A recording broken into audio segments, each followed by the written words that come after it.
것입니다. 오늘 우리가 읽은 말씀은 제가 이 교회에 와서도 설교를 많이 했고, 그리고 매우 기독교의 역사 속에서도 중요한 말씀이 주는 그리스도시요 살아계신 하나님의 아들이라는 이 베드로의 고백의 중요성을 우리가 모두가 잘 알고 있기 때문에 이 말씀을 기독교에서도 많이 설교하는 주제 중에 하나이고 본문 중에 하나입니다. 우리는 마태복음에서 나온 이 베드로의 고백을 살펴보면서 교회가 어떻게 세워져야 하는지를 우리가 말씀을 통해 배우고자 합니다. 그리고 그 말씀을 통해 배운 사실을 실천으로 옮길 수 있는 시간이 되었으면 좋겠습니다. 오늘 말씀의 마태복음은 우리가 복음서는 4가지로 구성되어 있다고 했죠. 마태복음, 마가복음, 누가복음, 요한복음 4가지의 복음서로 구성되어 있다라고 우리는 말씀을 배웠습니다. 그 중에 특별히 마태, 마가, 누가복음은 4복음서 중에 공관 복음이라고 부릅니다. 시놉틱 가스펠이라고 부릅니다. 그것은 무슨 얘기냐? 공관할 수 있다. 다시 말해 마태, 마가, 누가복음은 서로 비교하면서 볼 수 있다는 것입니다. 예를 들어서 산상수훈의 말씀이라든지 또는 베드로가 물 위에 빠지는 장면이라든지 이런 장면들이 마태, 마가, 누가복음 모두에게 병행되며 나오기 때문에 그 본문을 비교하면서 읽을 수 있는 본문이 바로 마태, 마가, 누가복음입니다. 그렇기 때문에 마태, 마가, 누가복음의 본문은 서로 유사하고 또 서로 상호 간의 관계가 있어지는 말씀으로 구성되어 있습니다. 그 중에 마태복음은 특별히 유대인들에게 쓰인 복음서라고 우리는 흔히 이야기합니다. 많은 학자들이 마태복음은 유대인에 쓰인 복음서라고 말하는 이유는 이 마태복음의 특징 때문에 그렇습니다. 이 마태복음의 특징은 특별히 하나님에 대해서 그 호칭을 하늘이라는 호칭으로 바꾸어서 말하고 있습니다. 다시 말해 마가복음과 누가복음은 하나님의 나라라고 말하는 반면에 마태복음은 하늘 나라라고 부르고 있습니다. 그 이유는 이 마태복음을 읽었었던 독자들, 다시 말해 마태복음을 읽었었던 교회는 아마도 유대인들로 구성되어서 하나님의 이름을 망령되이 일컬을 수 없기 때문에 하나님의 이름을 하늘이라고 고쳐서 마태복음을 읽었었던 것 같습니다. 그러한 이유들 때문에 마태복음은 흔히 유대인들의 복음서다라고 우리는 알게 됩니다. 그리고 오늘 본문은 바로 예수 그리스도에 대한 고백, 그리고 베드로가 예수 그리스도에 대한 고백을 한 장면입니다. 가이사야 빌립보에 이르러서 베드로에게 묻습니다. 너희는 나를 누구라 하느냐? 그리고 베드로는 대답합니다. 주는 그리스도시요 살아계신 하나님의 아들입니다 라고 고백합니다. 이 고백은 기독교의 역사 속에서 매우 중요한 고백입니다. 왜냐? 예수님께서 이렇게 말씀하시기 때문입니다. 베드로라 내가 이 반석 위에 내 교회를 세우겠다. 다시 말해서 내가 너에게 이르는데 너는 베드로라 이름을 하겠고 내가 이 반석 위에 내 교회를 세우겠다라고 말씀하십니다. 사실 정확하게 말하면 예수님이 이 말씀을 하실 때에는 교회는 없었습니다. 이 후에나 생긴 것이 교회입니다. 그러나 예수님께서는 후대에 세워질 교회가 어디에 세워질지를 정확하게 말씀하신 구절이 바로 18절의 구절이기 때문에 기독교의 역사 속에서 매우 중요한 구절일 수밖에 없습니다. 그러나 중요한 만큼 논쟁도 많았습니다. 왜 논쟁이 있을 수 있냐? 과연 예수님께서 교회를 세우겠다라고 하는 그 교회를 세우는 기초가 베드로냐 아니면 고백이냐라는 논란이 있어 왔습니다. 예수님께서 분명히 무엇 위에 교회를 세우겠다는데 바로 내가 이 반석 위에 교회를 세우겠다고 말씀하십니다. 근데 그 반석은 베드로를 의미하고 그 베드로가 그 베드로 위에 교회를 세우겠다라고 하신 말씀이신지 아니면 주는 그리스도시요 살아계신 하나님의 아들이라는 이 고백 후에 하신 말씀이니까 이 고백 위에 교회를 세우겠다라고 하신 말씀인지 논란이 있어 왔습니다. 기독교는 전통적으로 이 고백 위에 교회가 세워졌다라고 보게 됩니다. 왜 그러냐? 베드로 위에 교회를 세웠다라고 하기에는 베드로가 형편없는 사람이기 때문입니다.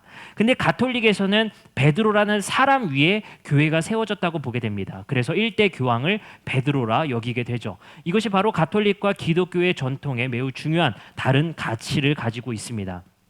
가톨릭은 아무래도 성만찬도 그 의미보다는 그 정신보다는 그것 자체의 의미를 두는 다시 말해서 그 표면적인 것에 더 의미를 두는 경향이 있습니다. 그래서 베드로라는 사람이 첫 번째 교황이 되고 그 베드로 위에 교회가 세워졌다라고 믿는 것이 가톨릭이며 기독교는 그러한 형태, 표면적인 것에 중요시를 보는 것이 아니라 의미에 더 중요시를 보기 때문에 베드로라는 이 고백 위에 교회를 세웠다라고 얘기를 합니다. 그렇기 때문에 저도 아마도 대부분의 설교를 이 고백 위에 교회를 세웠다라고 설교를 해왔습니다. 그러나 분명히 신학 서적들을 보면은 이 논쟁은 여전히 첨예하고 여전히 풀리지 않는 논쟁입니다. 그렇기 때문에 우리 기독교도 균형을 가지려면 이 고백 위에 교회를 세웠다라는 측면 외에 베드로라는 사람 위에 교회를 세웠다라는 측면도 배워야 할 것입니다. 그것이 균형 잡힌 기독교고 그리고 솔직하고 진실된 기독교, 다시 말해 이 성경을 진실되게 보는 기독교가 될 것이라고 생각합니다. 한쪽 측면, 가톨릭이 이렇게 봤다고 해서 우리는 이렇게 보지 맙시다가 아니라 왜 그쪽 측면은 그렇게 보는지, 그것에 어떤 유익이 있을 수 있는지 우리도 살펴보는 것이 균형 잡힌 기독교로 갈 수 있는 중요한 가치가 아닐까 생각해 봅니다. 오늘 그래서 우리는 고백이 아니라 베드로라는 사람 위에 교회를 세웠다고 하면 어떻게 해석될 수 있는지, 그것이 우리에게 어떤 의미를 가지고 올 수 있는지 말씀을 함께 들어보고자 합니다. 첫 번째, 우리는 이 베드로라는 사람 위에 교회를 세웠다고 하면은 문제가 생깁니다. 왜냐? 성경에서 마태복음에서는 베드로가 형편없는 사람으로 등장하기 때문입니다. 심지어는 마태복음의 마지막 부활 사건 속에서도 베드로는 등장하지 않습니다. 그렇게 허무하게 베드로라는 이름이 사라지는 것이 이 마태복음입니다. 전형적으로 마태, 마가, 누가복음 중에 베드로를 가장 부정적으로 여기는 것이 이 마태복음입니다. 제가 대략적으로 설명드리겠습니다. 도무지 베드로라는 사람 위에 교회를 세울 수 없는 이유입니다. 첫 번째는 베드로라는 사람 마태복음에서 어떻게 다뤄지느냐. 첫 번째 사건은 이런 사건이 있습니다. 예수님께서 무리를 걸어오시자 혼자 무리를 걷겠다고 나서다가 믿음 없다고 욕을 먹은 사람입니다. 두 번째, 오늘 본문에서 하나님의 일이 아니라 사람의 일을 생각했다 사탄이라 불림받는 사람이 베드로입니다. 변화산에서 텐트 치고 여기서 눌러 앉자라고 말한 것이 베드로입니다. 그리고 또 있습니다. 예수님께서 같이 기도하러 산에 올라가셨을 때 제자들에게 깨어 있으라 했을 때에 잠을 자고 있는 것이 베드로입니다. 그리고 들은 얘기가 마음은 원인데 육신이 따라주지 않는다라는 이야기를 듣는 것이 베드로입니다. 근데 놀랍게도요, 마태복음 26장 40절에 보면 제자들이 다 자고 있는데요, 이렇게 말씀하십니다. 제자들에게 오사 그 다는 것을 보셨습니다. 근데 그 중에 누구에게 말씀하시냐? 베드로에게 말씀하십니다. 너희가 나와 함께 한 시간도 이렇게 깨어 있을 수 없느냐? 다른 사람들 다 깨워서 말씀하셔야죠. 베드로가 믿기는 무지하게 미웠나 봅니다. 굳이 베드로에게만 한 시간도 깨어 있을 수 없느냐라고 말씀하세요. 뭐라고요? 베드로에게 말씀하시되, 굳이 지명을 하셔서 이렇게 말씀하시더란 말입니다. 또 가장 하이라이트는 다른 사람은 다 버려도 자신은 버리지 않는다고 당당하게 말했던 자신이 3번이나 부인했던 장면이 나오게 됩니다. 그리고 다 굴기 전 3번을 부인한 그 베드로가 좌절하는 장면이 바로 마태복음에 실리게 됩니다. 제가 만약에 베드로라였다면, 그리고 이 마태복음이 쓰인 마태복음을 읽었었던 교회가 있다라는 사실을 제가 알았다면 마태에게 강력하게 항의했을 것 같습니다. 왜 하필 나만 이렇게 부정적으로 다루냐? 나 좀 지워달라. 베드로가 힘 좀 있지 않았겠습니까? 예수님의 수제자였고 꽤나 힘 좀 썼을, 교회에서 힘 줄 썼을 사람입니다. 지도자급이었고 어딜 가나 예수님의 수제자로 대우받는 사람이었을 것입니다. 그러면 제가 만약에 베드로라면 이 복음서를 읽었던 마태의 교회에 가서 이렇게 읽지 마, 나 좀 지워주세요, 이것 좀 하지 말아달라고 얘기를 했을 것 같습니다. 그러나 마태복음은 굳이 베드로라는 이름을 계속해서 거론하면서 아까 읽었었던 믿음 없다고 욕먹은 장면, 사람의 일을 생각했다고 사탄이라 들은 장면, 텐트 치고 죽치자고 얘기했던 장면, 그리고 기도했을 때 혼자 잠을 자고 있는 장면, 그리고 다른 사람을 다 버려도 나는 버리지 않겠다라고 자신 있게 말했다 3번이나 노골적으로 부인했던 그 장면 지워달라고 하지 않았겠습니까? 근데 우리는 이 본문 속 마태복음에서 베드로의 이 사건을 지우지 않고 적나라하게 노출시킨 이 이유를 찾아봐야 된다는 사실입니다. 어쩌면 마태는 베드로라는 사람 위에 교회를 세운다라는 말씀으로 얘기하고 싶었기 때문에 베드로라는 사람이 어떤 사람이고 이런 사람의 위에 교회를 세웠다는 사실을 말하고 싶었는지 모르겠습니다. 만약에 이것이 베드로라는 사람 위에 교회를 세운 것이 아니라면, 고백 위에 세웠다면 베드로라는 사람이라는 인물에 집중할 필요가 없습니다. 아까 말했듯이 베드로가 지워달라고 했으면 지워줬어도 됩니다. 왜요? 그의 일생은 필요 없기 때문에. 그 고백만 필요하기 때문에 베드로의 잘못한 이유들에 대해서는 마태복음에서 제거했어도 됩니다. 근데 오히려 우리는 반대로 생각해 보면 베드로의 이 연약한 모습을 마태복음에 다뤘다는 이유는 어쩌면 교회는 이런 연약한 사람들 위에 세워진 게 교회라는 사실을 말해주고 싶었는지 모릅니다. 완벽한 사람이 아니라 베드로처럼 예수를 부인하는 사람들의 모임이고, 베드로처럼 믿음 없어서 무리에 빠지는 사람들이고, 한시도 깨어있을 수 없어서 잠을 자는 사람들의 모임이 이 교회의 기초이고, 그리고 예수를 언제든지 부인할 수 있는 사람들의 첫 번째 모임이 이 교회라는 사실을 마태는 말하고 싶은 것이 아니었을까요? 근데 놀랍게도 우리는 예수 그리스도를 통해 요한복음에서 이렇게 말씀하시는 사건을 볼 수 있습니다. 베드로에게 굳이 찾아가서 말씀하십니다. 너는 나를 사랑하느냐? 그리고 베드로는 말합니다. 당신이 잘 아십니다. 그리고 그 사랑의 고백이 3번 이루어집니다. 마치 3번 부인했던 것처럼 3번 사랑의 고백이 이어진다라는 사실을 우리는 알 수가 있습니다. 그것은 무엇을 얘기할까요? 어쩌면 이 교회는 베드로처럼 넘어졌던 사람들이 용서받은 사람들의 모임이라는 사실을 마태복음과 요한복음은 말해주고 싶었는지 모르겠습니다. 우리는 자꾸만 착각하는 것 같습니다. 교회의 기초는 완벽한 사람들의 모임이다라는 착각, 거룩한 사람들의 모임이다라는 착각. 그렇기 때문에 우리는 이 모임 속에서 다분히 외식적인 마음을 품고 이곳에서 서로 죄 안 짓고 사는 사람들인 것처럼 이곳에서 뻔뻔하게 만나 우리는 이야기하지 않습니까? 그러나 어쩌면 이 자리에 모인 사람들은 베드로처럼 믿음 없어 빠졌던 사람들이고 내일도 믿음 없어 물에 빠질 사람들이라는 것입니다. 그리고 우리는 내일도 예수를 부인할 사람들이고 예수 없이 살아갈 사람들이라는 것입니다. 또 우리는 내일도 이 세상에서 텐트 치고 살고 싶어서 하나님 나라가 아니라 세상의 욕망에 살고 싶어서 그곳에 죽치고 싶어서 욕망 부리는 사람들일지도 모릅니다. 그러나 그 사람들이 예수님께 용서받아서 교회의 기초로 삼아주셨다는 그 기적의 사실, 도무지 바꾸지 못할, 변화받지 못할 것 같았던 그 베드로가 변화되어서 그 베드로의 부족한 사람 위에 세워진 그 교회라는 사실이 우리에게 큰 은혜가 되어지는 줄 믿습니다. 어쩌면 그렇기 때문에 베드로라는 사람 위에 교회에 세워졌다는 사실은 우리에게 큰 위로로 다가오게 됩니다. 우리도 그렇게 매일 넘어지는 것 같습니다. 우리도 매일 그렇게 베드로처럼 부인하며 그리고 이 땅에 욕망의 텐트를 치고 살아가고자 고백하고 삶을 살아가진 않습니까? 그러나 예수님께서는 그러한 우리를 용서하셔서 이 교회로 부르셨고 이 교회의 기초가 되게 하십니다. 그렇기 때문에 우리는 인정해야 합니다. 우리는 베드로와 같은 사람들이, 우리는 베드로를 욕할 것이 아니라 우리가 베드로였구나, 우리가 십자가상에서 예수를 부인할 만한 사람들이며 이 땅에 텐트 치고 살아갈 그 베드로구나라는 사실을 우리가 기억하라는 것입니다. 그렇기 때문에 우리는 철저하게 예수께 용서받아 이 기초가 되어야 이 교회가 온전해질 수 있는 것입니다. 어쩌면 우리는 우리 스스로가 베드로라는 사실을 기억하고 그것을 고백해야만 이 교회가 건강해질 수 있습니다. 우리는 서로 나는 아니야, 나는 베드로 같지 않아, 이 시간 고백하고 내일도 베드로와 같이 살아가고 있지는 않습니까? 그러나 우리에게 위로가 되는 것은 예수님께서는 분명히 완벽한 사람들 위에 교회가 세워진 것이 아니라 너희와 같은 사람들 위에 교회를 세울 거라는 사실입니다. 우리가 가톨릭과 우리 기독교가 다를 수 있는 이유는 그건 것 같습니다. 교황이 완전하고 베드로가 완전했다라고 고백하는 것이 아니라 베드로의 불완전을 우리는 보게 되는 것입니다. 그렇기 때문에 우리 인간의 한계와 인간의 부족함 속에 세워진 그 교회 속에 큰 위로를 받게 되는 것입니다.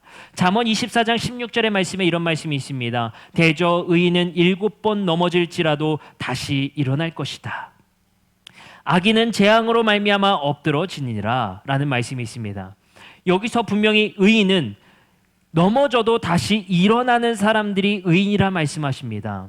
어쩌면 이 교회 공동체의 모임은 베드로와 같이 넘어졌지만 다시 일어난 사람들의 모임이며 내일도 다시 넘어질 거지만 예수에 의해 다시 일어나는 사람들이 의인이며 이 교회의 기초가 되어야 된다라고 말씀하시는 겁니다. 저는 요즘 많이 넘어지는 것 같습니다. 우리 아이들이 월요일날 완전체가 되어서 1호, 2호 모두가 퇴원했습니다. 그래서 월요일날 모두 퇴원해서 우리 집에 이제 왔습니다. 마치 첫날 제가 자고 일어나서 그런 생각을 했던 것 같습니다. 과거에 있었던 일, 기억하기 싫었던, 잊고 싶었던 일 하나가 무엇이었냐면요. 제가 군대 갔을 때 첫날 입소대대에서 훈련소에 들어가는 입소대대에서 첫날 아침에 일어났을 때 그 기억, 그것은 정말 잊고 싶은 그날이었던 것 같습니다. 일어나지 않았었던 그 시간에 나를 깨워서 아침에 나가 정말 정신이 맑지 않은 상태에서 군 체육을 하고 거기서 또 뜀박질을 하고 했을 때 내가 과연 어디이며 나는 누구인가라는 생각을 가졌었던 그 시간. 그리고 아침에 일어나서 저는 그렇게 생각을 했습니다. 내가 지금 여기에 와서 729일이 남았구나. 근데 마치 월요일 아침에 깼을 때 그 생각이 저에게 들었습니다. 우리 아이들이 자라려면 그 정도의 시간이 남았구나. 마치 이제 시작하는구나라는 생각처럼 이제 일주일 차입니다. 이걸 어떻게 합니까? 제 마음에 하루하루 매일 넘어지는 것 같습니다. 우리 아이들 데리고 병원 갔다 오면서 넘어지죠.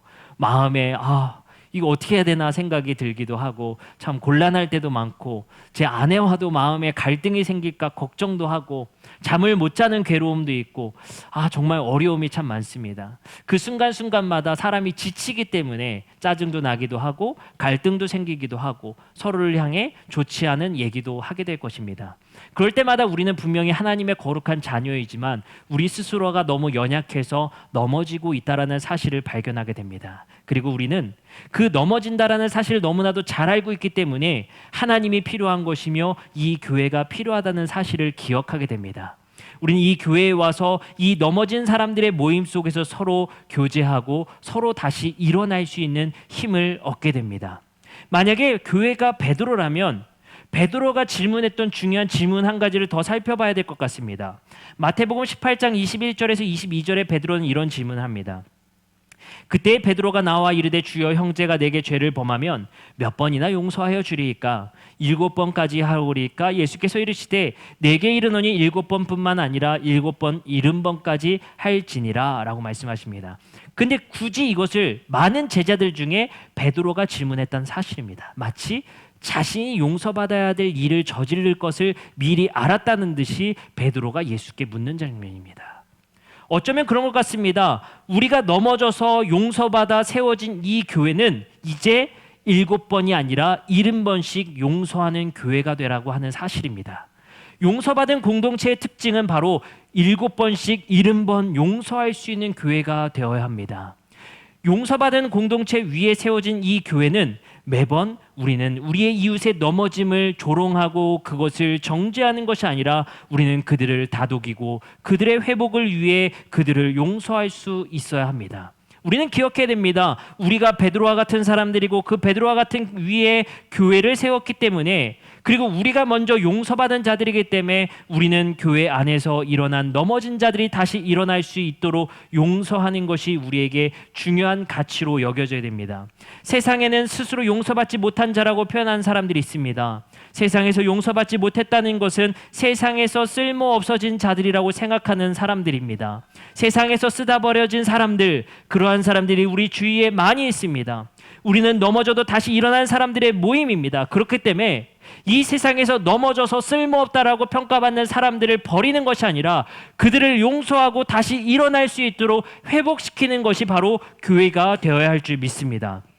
우리는 그렇기 때문에 하나님께서 우리를 용서하셔서 우리를 다시 일으키신 우리 교회는 이 세상을 정죄하는 것이 아니라 죄인이라 심판하는 것이 아니라 그들이 다시 한번 세상에서 넘어진 사람들이 이 교회에서 일어날 수 있도록 우리는 그들에게 용기를 주고 예수님께 받은 그 용서를 그들에게 용서할 수 있도록 우리의 마음에 그 마음을 품어야 될 줄 믿습니다. 세상에서 낙오된 자, 세상에서 용서받지 못한 자가 이 교회에 왔을 때 그들이 다시 일어날 수 있도록 그들이 다시 회복할 수 있도록 자살의 문턱에 선 사람들이 이 교회에 오면 회복되어질 수 있도록 가정이 파괴된 사람들이 그 갈등 속에 있는 사람들이 이 교회에 오면 회복되어질 수 있도록 다시 일어날 수 있도록 그런 사람들이 또 올 수 있도록 하는 것이 교회가 되어야 될 줄 믿습니다. 이 세상에 넘어진 사람들이 낙오된 사람들이 교회에 오지 못하도록 문턱을 높이는 것이 아니라 그이들이 죄인이라 우리가 심판해야 된다고 하는 것이 아니라 예수님께서 그들이 죄인이니 심판받을 것이라 말하는 것이 아니라 그들이 이 교회에 온다면 세상에서는 일어날 수 없는 자들이 이 교회에 온다면 예수님께서 안진뱅이를 일으키셨던 것처럼 세상에 다시 가지 못할 사람들을, 문둥병자를, 성전에 들어가지 못할 문둥병자를 일으켜 세우셨던 것처럼 이 교회의 세상에 낙오된 자리 이 교회에 왔다면 우리가 일으켜 세울 수 있는 교회 되었으면 좋겠습니다. 그것을 할 수 있는 이유는 우리가 먼저 넘어졌던 사람들이기 때문입니다.